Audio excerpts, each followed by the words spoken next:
Olá, Bauru tem uma oportunidade única de discutir a questão dos gargalos e também do inventário que sobrou sobre a ferrovia e todos os seus problemas. Estamos no coração de São Paulo e você que sabe, todas as cidades aqui ao nosso redor, inclusive a Sem Limites, nasceram em função da ferrovia. Está em discussão neste momento, em fase final, no Tribunal de Contas da União, uma proposta de eventual prorrogação do contrato que envolve a Rumo Logística, a concessionária aqui de Bauru, por mais 30 anos, o contrato que vai vencer em 2028. E a gente quer aproveitar esta discussão para não só a audiência pública que está ocorrendo na Câmara Municipal de Bauru, discutir com especialistas, e nós tivemos o prazer de receber aqui como convidado o presidente da Ferro Frente, José Manuel Ferreira Gonçalves. Muito obrigado. Prazer, muito obrigado. Digo, nós que agradecemos muito você e a TV Câmara aqui de Bauru. Mas eu estava ouvindo você falar, trem, quando a gente pensa em trem, o cidadão que está ouvindo, está vendo a gente, trem é movimento, né? Trem é movimento. E eu fico muito surpreso quando se pensa em renovar uma coisa do passado, sem olhar para o movimento, para o futuro. Não tem projeto. O projeto que foi apresentado pelo governo é um projeto de uma empresa. E depois o governo e a NTT, que é a agência que devia regular e não regula, na minha opinião, desregula o sistema, esse grupo começou, apesar de ter bons técnicos lá dentro, começaram a fazer puxadinhos para ver se dá certo o projeto apresentado pela empresa. Veja só a gravidade disso.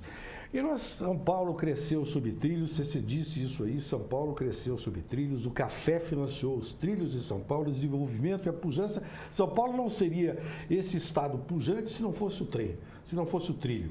E nós fizemos o quê?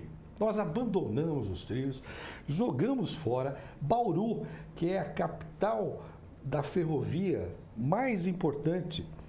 Eu acho que é uma das maiores capitais de importância ferroviária, porque é um entroncamento. Aliás, vinha eletrificado até São Paulo, de São Paulo a Bauru eletrificado. E essa gente conseguiu, ao longo do tempo, jogar fora tudo isso de uma maneira criminosa. Então, a gente vê, movimento agora, tem gente que é leniente, né? Tem aquele sujeito que é meio preguiçoso, não tem? Você que está ouvindo aqui, tem aquele sujeito que não quer trabalhar. O que a impressão que eu tenho é que essa gente acha que fazer um projeto sério, um projeto decente, um projeto que organize tudo isso. Você veja, Bauru, quantas conexões modais existem aqui. Você tem hidrovia, você tem rodovias, você tem ferrovias. Você começou com Sorocabana, não é? Veio a Noroeste, tem Paulista, você tem tudo aqui. Tem aeroporto. Tem aeroporto. Porto e aí, Porto Seco alfandegado, que é uma alfândega, quer dizer, um negócio espetacular. E você não tem um trecho de linha férrea que ligue isto tudo e que faça funcionar de forma interligada. E por que isso acontece? Acontece porque a visão de muita gente é uma visão curta, uma visão de coisa imediata. A gente tem que fazer projeto de Estado e não projeto de governo. Isso aí já todo mundo diz, mas é importante entrar na cabeça de todos nós. Fazer projeto de Estado significa contrariar interesses momentâneos. Por exemplo, esta empresa chamada Rumo tem interesse em exportar açúcar para o Porto de Santos. Maravilha! Ela comprou ou assumiu o capital controlador da chamada ALL. Muito bem. Ela quer trazer lá de Rondonópolis, soja e milho, pegar açúcar no meio do caminho e levar para o Porto de Santos. Ela quer um corredor de exportação. E São Paulo está com um grande risco, que é de eventualmente renovar para mais 30 anos este ferrorama, que é uma brincadeira, é um corredor que passa, o sujeito vê o trem passar, vê o trem voltar e o trem não traz nenhuma riqueza e não deixa nenhum benefício. Além da carga, que não é uma carga geral, que aí tem carga específica do interesse dessa gente, nós não transportamos pessoas. E o intercâmbio entre pessoas, transportar gente, é fundamental do ponto de vista cultural, do ponto de vista de relacionamento humano, inclusive. Quantas pessoas visitaram São Paulo de trem, as cidades do interior de trem? E nós jogamos isso de forma irresponsável fora. Nesse momento, o tribunal, você disse, o Tribunal de Contas tem nas mãos um parecer que deverá ser assinado, não se sabe ainda o teor completo desse parecer, do ministro Augusto Nardes. O Tribunal de Contas tem lá dentro o Ministério Público de Contas. O Dr. Júlio Marcelo opinou contrariamente à renovação. Nós, a Ferrofrente, somos absolutamente contra esta renovação. E tem gente que vai dizer, mas como? A empresa vai investir, se não houver renovação, nós vamos continuar com o contrato mal feito, que foi há 20 anos mal feito. E é verdade, foi muito mal feito. Nós entregamos as ferrovias na mão do empresário e só nos preocupamos com duas questões: produção e segurança. Qual é o resultado disso? Nelson Gonçalves. 5.000 quilômetros, mais ou menos, de ferrovias no estado, funcionam 2.000. Porque a empresa concessionária anterior a esta que sucedeu, fechou trechos, fechou ramais importantes, porque não dá lucro. Segundo a ótica deles, isso não dá lucro. E quer só o corredor de exportação. Nesse tom, o senhor acha que é bastante razoável que a comunidade aqui, a partir do Alerta, com todas as entidades que estão engajadas, o Sindicato dos Engenheiros é um dos que nos presenteia com a visita do senhor aqui para a gente discutir o assunto, o Ministério Público Federal retoma essa discussão que já estava em andamento, o inquérito civil, de que o inventário precisa ser discutido, sim, antes do daqui para frente ou ao mesmo tempo, se for o caso? É evidente, você tem toda a razão e a população tem que se revoltar contra isso. Como é que você pode conceder mais 30 anos para uma empresa que não quer saber do transporte de passageiros, que não quer saber do transporte de cargas gerais e ainda por cima deve R$1 bilhão de multa e não paga? E além de tudo isso, tem mais esse agravante. Não se faz um inventário sério do passivo. Meu Deus, você abandona Panorama, abandona outros trechos, de Cajati, nós falávamos há pouco da Baixada Santista, Santos Cajati abandonado. Você tem mais outros trechos abandonados no estado de São Paulo que eles chamam de malha paulista. Aqui tem uma outra, eu vou usar uma palavra que eu não costumo usar, mas aqui eu sou muito sincero, muito franco, eu vou olhar bem nos seus olhos, o senhor que está ouvindo. É uma vergonha a gente fazer São Paulo ter uma espécie de divisão de ferrovias. Então você criou uma malha sul, por exemplo, Presidente Prudente não faz parte da malha paulista. Tecnicamente, eles encontraram um jeitinho de dizer que a renovação da malha paulista é só aquilo que interessa para o empresário que ficou com o que era da LL. Então tirou fora, por exemplo, a região de Presidente Prudente, que é importantíssima também, Presidente Epitácio, tudo, está fora. O senhor sabe qual é a posição do governo de São Paulo, que também acaba de se renovar nas urnas em relação a esse assunto, já que a gente está falando de um projeto de país aqui, o coração dessa história está aqui no nosso estado? Na mesma linha da sinceridade, eu vou te dizer o seguinte: o governo de São Paulo continua sem entender o que está acontecendo. Eles absolutamente... O senhor que ganhou, o moço que ganhou a eleição, para governador, ele gosta de surfar. Mesmo que não exista uma onda, porque nunca surfou na vida, se for surfar é prego, vai afundar. Mas ele gosta de surfar na onda. E agora está surfando na onda do trem que vai acontecer e vai sair, não por obra do governo do estado, que é entre São Paulo e Campinas. Esse trem vai sair, porque rápido. Você tem trilho, você tem demanda, você tem uma opção e vai acabar saindo. E tem gente como o Macris, que é deputado federal, que quer levar até a Americana. Certo. Esse trem vai sair, não até a Americana, vai ser até Campinas. Agora, por que só pensar nisso? E por que não pensar em conectar o estado inteiro de uma maneira razoável? Voltar a ter São Paulo-Bauru, São Paulo-Ribeirão Preto. Aí você fala, bom, mas aí está fora, Ribeirão Preto não está na malha paulista. Muito bem, vamos discutir com a VLI, vamos discutir com as outras, com a MRS, vamos discutir com quem?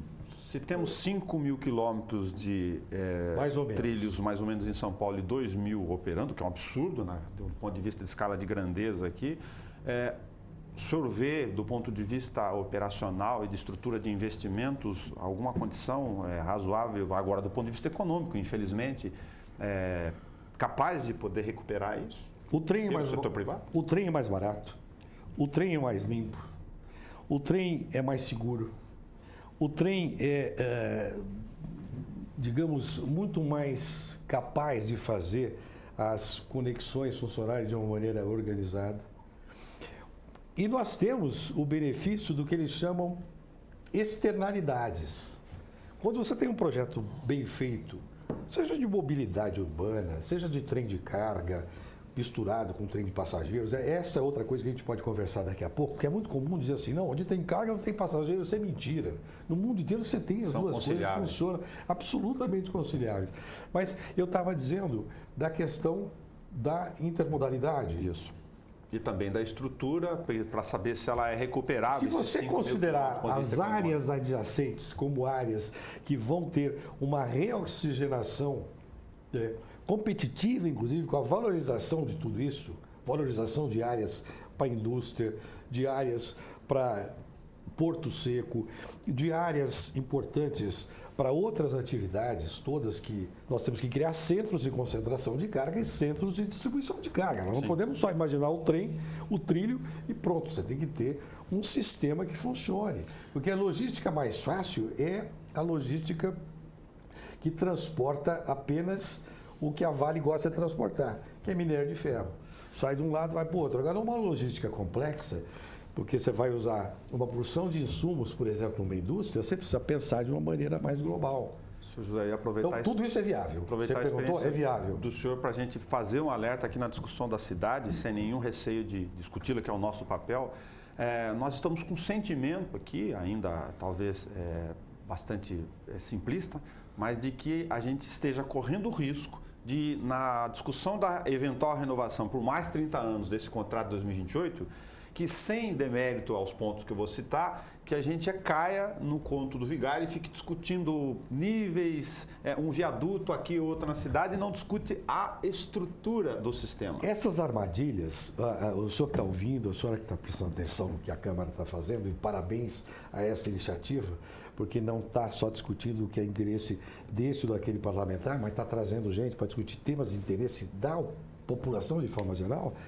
É bom que as pessoas percebam que nós estamos correndo um seríssimo risco, como você disse, numa espécie de conto do vigário, porque eles criam uma armadilha de discutir questões menos importantes, questões técnicas. Eu vou construir os 2 viadutos para que a Zona Sul não seja entrecortada. Você tem ideia, essa empresa chegou a dizer que vai pular.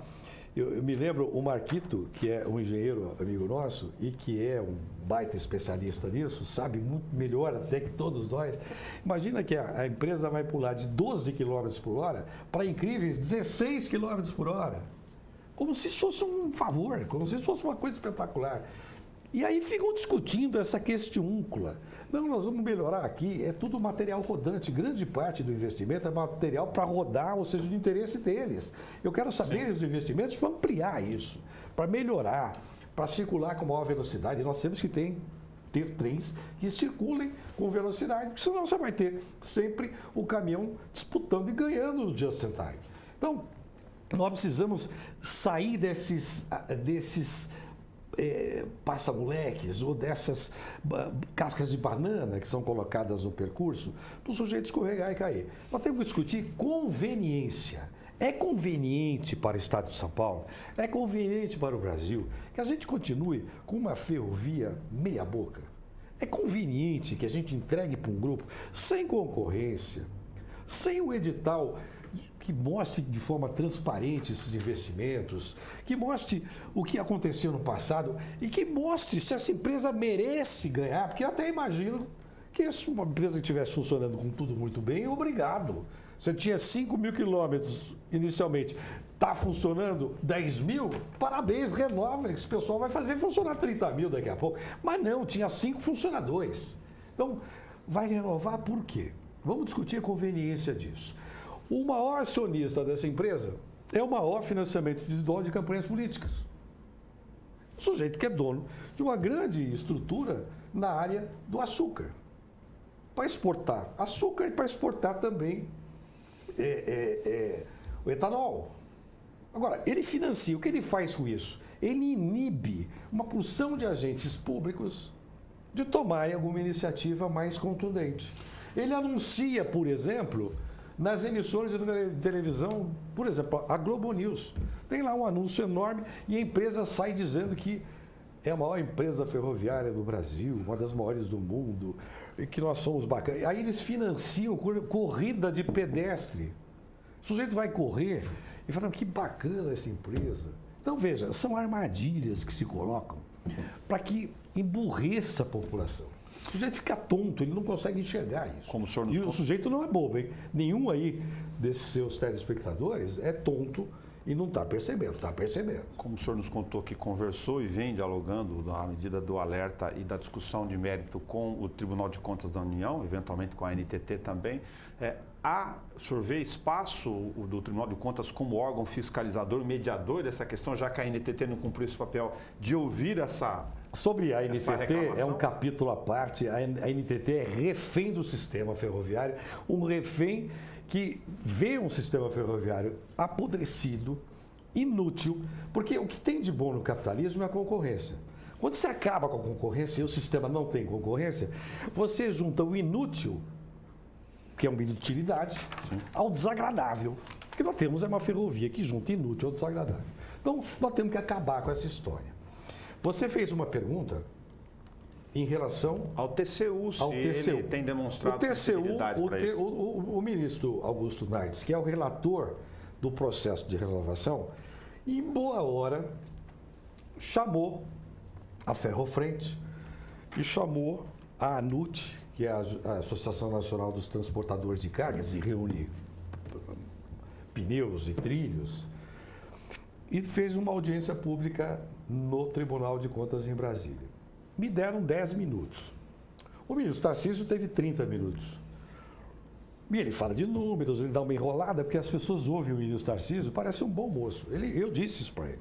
Você tem todas as condições de fazer um belo governo, apesar do governo que eu tenho enormes restrições a esse governo. Mas, de qualquer maneira, ele é um técnico preparado. Mas ele não pensa em nada que não seja carga. Para ele, o Brasil é o agronegócio só. Ele não vê gente que precisa circular pelo Estado, pelo país, etc. Isso é uma coisa grave. Mas nessa audiência pública, eu tive a oportunidade, a felicidade, de, nos meus 10 minutos, quando o ministro Nardes estava sentado e me coube falar 10 minutos, o ministro Tarcísio chegou atrasado e foi cumprimentar o ministro Nardes. Eu esperei o ministro Tarcísio cumprimentar e disse: ministro Nardes, eu quero olhar bem nos seus olhos. Como eu falei agora com o público, quero olhar bem para vocês. Disse: ministro, o senhor é a última esperança de São Paulo e do Brasil de voltarmos a ter trem de passageiros. O senhor, numa canetada, pode decidir o futuro deste país em termos de transporte organizado, de transporte decente, que resolva. Não é um trenzinho de subúrbio que a gente quer trem de médio e longo percurso. A gente quer trem de São Paulo, por exemplo, São Paulo e Rio de Janeiro. É possível a gente só transportar minério de ferro e não ter um transporte de passageiro ali? É possível um troço desse? Então, eu olhei bem para ele e disse: ministro, o senhor é a última esperança. O senhor está ouvindo bem o que eu estou falando? Isso está gravado. Ele ouviu, o ministro Tarcísio ficou com...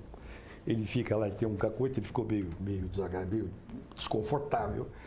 E aí, no final da audiência, o ministro Nardes, que esteve aqui recentemente, disse assim: ministro, nós temos que sonhar com o trem de passageiros. O senhor precisa incluir o trem de passageiros. Foi a palavra oficial do ministro. Não é um processo, porque o ministro opina no processo. Aí ele não opina, ele despacha no processo, né? Mas ele disse isso alto e bom som. Por que ele disse isso? Porque o ministro Tarcísio, com aquela aparência de bom moço, disse que ele... I have a dream.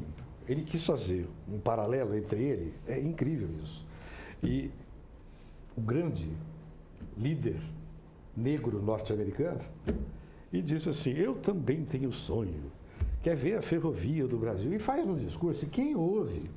E ele mistura números, ele é bom desse negócio de misturar números. Mistura números com Aristóteles e vai bem. E aí a pessoa que está ouvindo fica impactada. Puxa, mas agora o Brasil vai dar certo. Agora esse homem vai botar em ordem. O que nós fizemos? Fizemos a concessão da ferrovia Norte-Sul sem tratar de uma coisa chamada direito de passagem. Resultado, só 2 empresas se interessaram pelo trecho, que liga Palmas, em Tocantins, a Estrela do Oeste, em São Paulo, passando por Anápolis, em Goiás. O que aconteceu? A Vale e a Rumo. E nenhuma outra empresa do mundo inteiro, e nenhum grupo do Brasil se interessou, porque ninguém é tonto.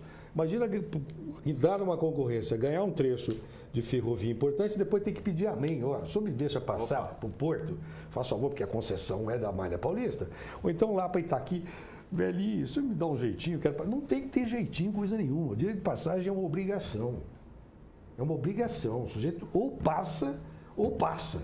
Se o eixo da preocupação do governo é a carga, se a gente pegar só esse assunto num recorte aqui, que questões estruturais o senhor apontaria que são para essa questão de pensar um projeto de Estado mais importante que a gente deveria se preocupar em discutir? Primeira coisa é um marco regulatório novo. Nós não temos marco regulatório. O que nós temos é um arremedo disso. Quer ver? A lei de concessões criou uma comissão tripartite que até hoje não saiu do papel, ninguém preencheu. O que era a comissão tripartite? Que ia fiscalizar tudo isso. Era governo, concessionário e sociedade civil. Não existe até hoje. Então, isso e outros detalhes desse puxadinho crônico, porque nós temos uma doença crônica, né? Isso não é uma doença aguda, nós não estamos padecendo disso agora. A gente vem padecendo dessa concentração rodoviarista há décadas. Né? Então, o que nós precisamos fazer? Um novo marco regulatório. Nós falamos da ameaça de São Paulo, da renovação antecipada, é grave. Mas nós estamos correndo outro risco também grave. No final do ano passado, um assessor do atual ministro entrega para o senador Serra, cada um tem o senador que merece, São Paulo escolheu, e ele assina um projeto para transformar a concessão em autorização. A concessão é um instrumento jurídico bilateral que exige edital, transparência, tudo isso que a gente sabe que, por exemplo, não tem concorrência, porque tem detalhes que acabam não permitindo a livre concorrência, o que é péssimo. Mas aí imagina se você tirar isso e fizer apenas uma concessão unilateral. Então o empresário chega para o governo e diz assim, eu quero fazer uma ferrovia. Ele autoriza. Ele autoriza. Agora, se for uma ferrovia pequenininha, ele tem uma fábrica. O sujeito fabrica, sei lá, parafuso e passa ali perto uma ferrovia. Ele quer fazer um trechinho ferroviário? Muito bem, faça. De acordo com as normas, uma autorização. Ele vai usar, é para ele. Ótimo. Agora, desse jeito, nós estamos correndo risco de transformar concessão e autorização. Você imaginou a farra do boi que vai ser isso? Do ponto de vista operacional, ainda se tem 2.000 quilômetros cerca disso em uso e eles certamente devem estar de olho apenas na questão do chamado corredor de exportação. Temos a pressão, como o senhor já bem comentou, dos interesses naturais do mercado. Aqui não podemos dissipá-los. Por exemplo, para a gente localizar aqui, a multinacional Bracell de Singapura, ela já anunciou 4 vezes mais o volume para exportação de celulose solúvel aqui em Lençóis Paulista, onde tem trilha, e quer levar para o Porto de Santos. Ela conta com esse papel da Rumo aqui. Por isso a gente sempre Eles vão colher um caminho só, a gente corre esse risco? De resolver só o corredor que interessa para o mercado? Corre, porque nós fizemos uma concessão chamada vertical. Tá. Nós podíamos ter pensado numa concessão horizontal. Nós não temos experiência em concessão horizontal como tem no mundo inteiro. Nós não temos. Perdemos uma excelente oportunidade de fazer a primeira concessão horizontal nesse trecho da Norte-Sul que a gente estava falando há pouco. Então, nós não temos a ideia do operador independente. O governo anterior, através de um grande técnico que eu tenho grande respeito, ele é até consultor da Ferrofrente, que é o Bernardo Figueiredo, chegou a propor um mecanismo onde tivesse o operador independente funcionando, para evitar isso. Imagina, a empresa vai investir 4 vezes mais, quer exportar celulose pelo Porto de Santos e vai ficar pedindo, pelo amor de Deus, para a empresa que ganha a concessão para quebrar o galinho dela. O que acontece? A empresa dá o preço que quer. Ah, bom, mas tem um teto tarifário. Não é bem assim. De novo, eu lembro os especialistas que conhecem bem, eu citei o Marquito, posso citar uma porção de outros especialistas que manjam disso, eles colocam preços em cima, eles colocam custos que vão se somando e fica impeditivo. Então, a mesma empresa, a Rumo, lá no Sul, dá um preço competitivo. E chega aqui, por exemplo, na região que eu te falei de Presidente Prudente, dá um preço 4 vezes maior.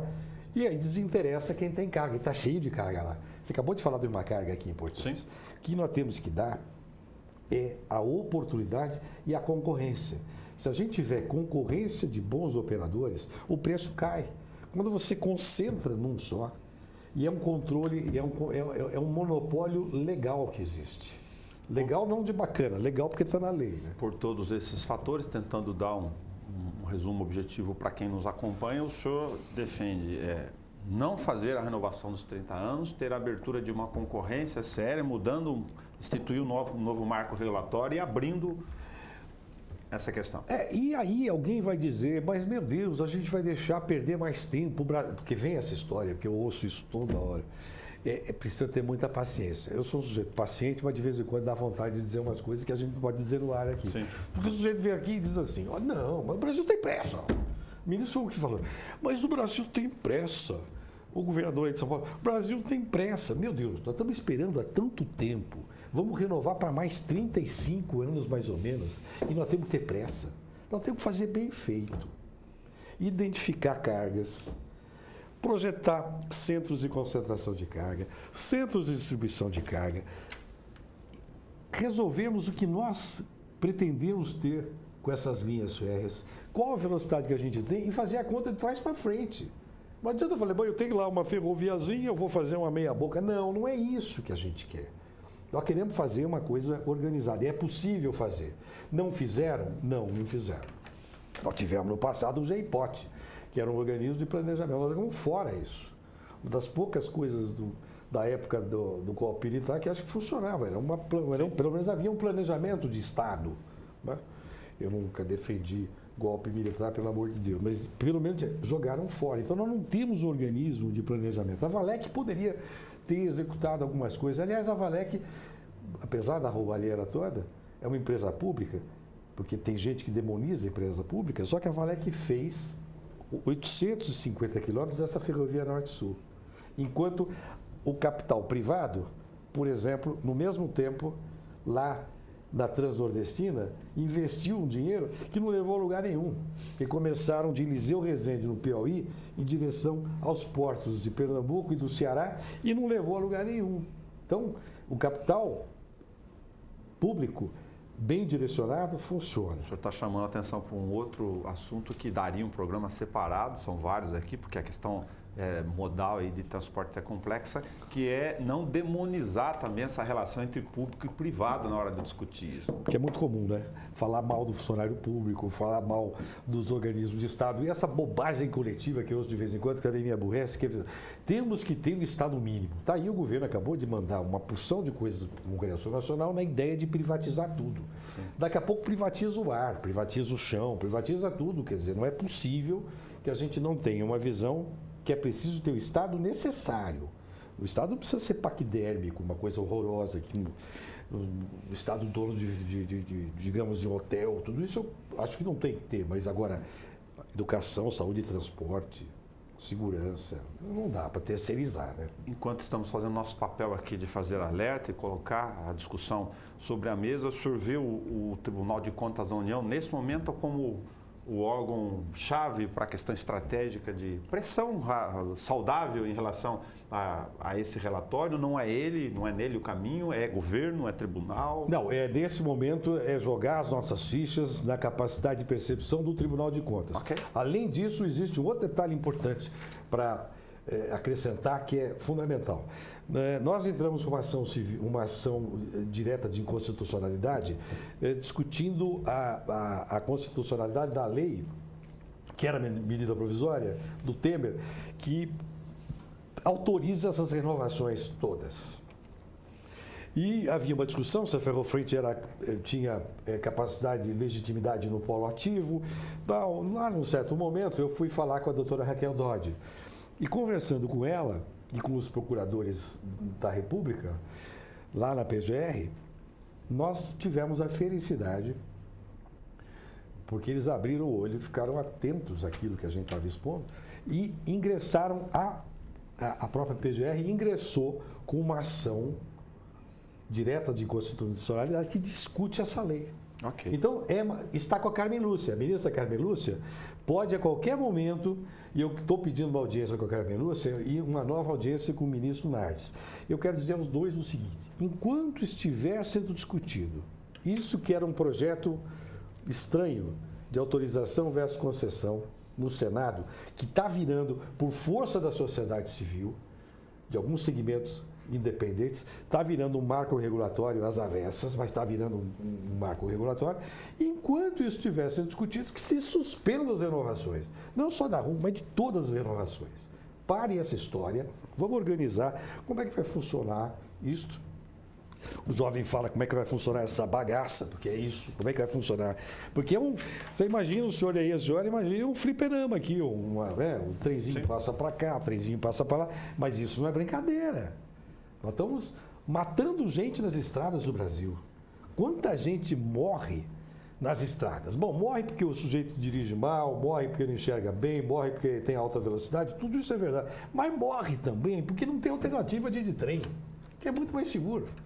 Não tem. Nós temos que parar com essa mortalidade. É uma enormidade de gente. O que a gente gasta dinheiro, inclusive, eu não gosto nem de quantificar isso, porque a vida humana não tem preço.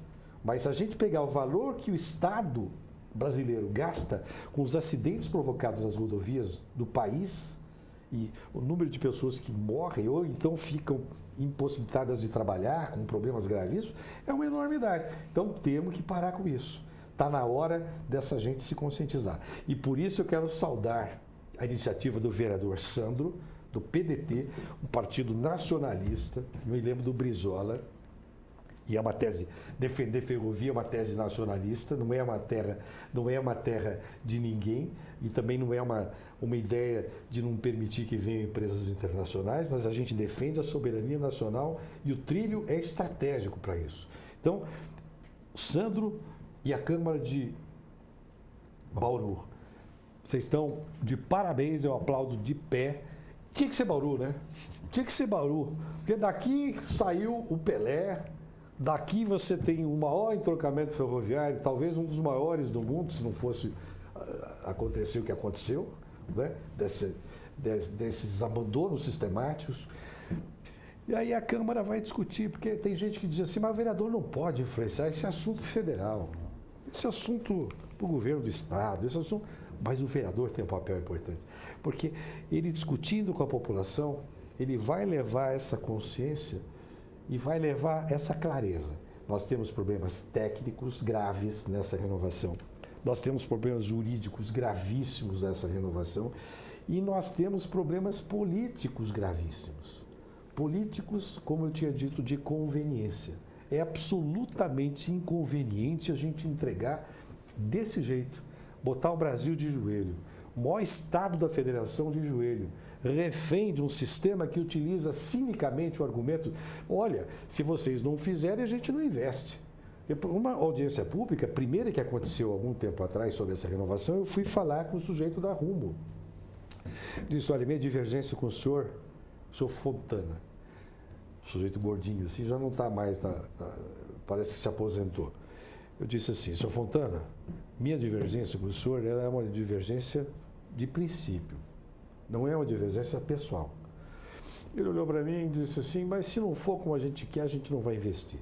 Este é o pensamento deles. Eles passam com um rolo compressor em cima.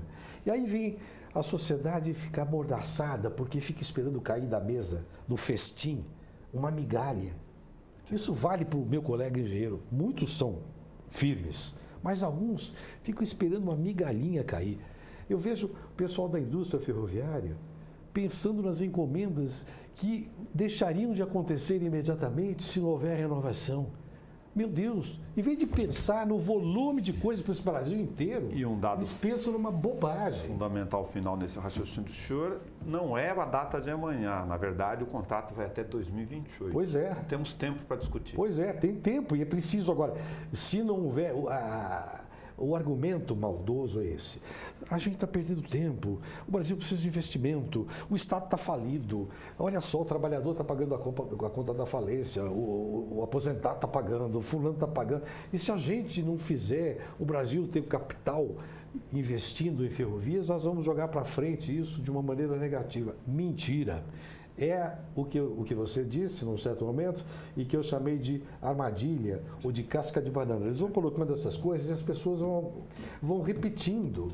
Esse é o perigo. Há uma repetição em escala geométrica, às vezes, dessas coisas, porque eles têm capital. Investem na mídia, investem nas redes sociais, investem em atividades desse tipo esportivas e culturais, como corrida de rua. Então, sabe, pô, esse pessoal é muito bacana. Esse cara que está falando aí, no caso é xarope. É uma bobagem. Tudo isso é lindo. Esse cara que é xarope. O bacana é dar concessão direito, dar tudo isso. Não é. Isso é mentira. Nós queremos o capital. A Rumo sabe transportar carga. Parabéns para a Rumo. Eu disse isso lá na audiência pública. Mas ela não quer saber de transportar carga que não seja dela. Tem que transportar carga geral, celulose. Tem que garantir essas coisas. E temos que transportar gente. Enquanto continuar esse negócio de não transportar gente, nós estamos fora. Vamos combater. E é um combate duro, é difícil, porque é assimétrico, né? Você tem, aliás, outro dia, o filho do Bolsonaro, a única coisa que ele falou, que ele fez ele falou, é porque é uma guerra assimétrica. A única coisa razoável da bobagem toda que ele disse. Há assimetrias, realmente. Tem grupos que dominam, né? E nós somos um grupo de professores independentes, de engenheiros.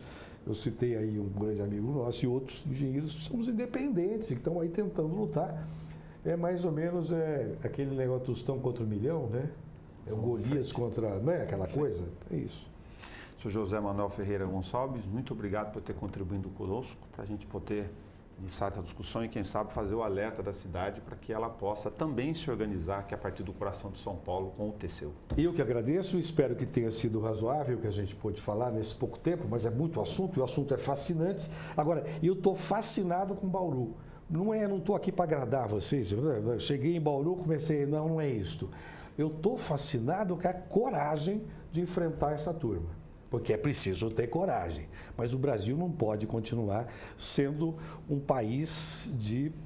Eu não pode falar, né, aquela palavra que eu gostaria que começa com B. Você está entendendo o que eu estou falando. Não dá para isso. Né? Nós temos que ser um país de gente... Aí, ó, acorda cedo, vai trabalhar, está aqui. Ali o Rubens, que é o homem da câmera, que está ali trabalhando nisso. Os engenheiros, né, os vereadores. Trabalhando dá resultado. Agora... continuar aceitando argumentos que são débeis e maldosos, isso não dá resultado. A não ser, como eu disse e finalizo, junta a inutilidade com isso que eu estou chamando também de decadência de vez, né?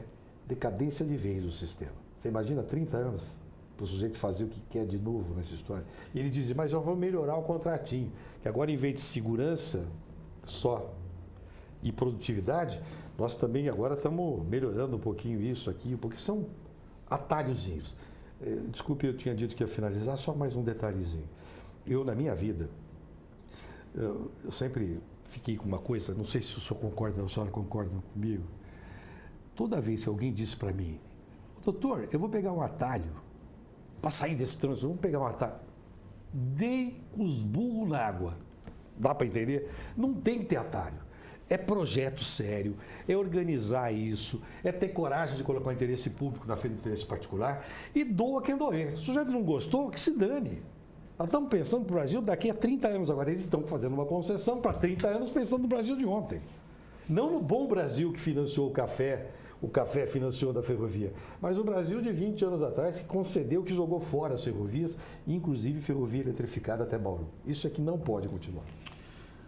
Muito obrigado mais uma vez. Obrigado, senhor, por ter colaborado com a gente nessa discussão. E você pode assistir este programa na íntegra, sem corte, sem edição, a hora que você quiser, também na página da TV Câmara no YouTube. É só clicar em vídeos e estar lá junto com a nossa programação. Até o nosso próximo encontro.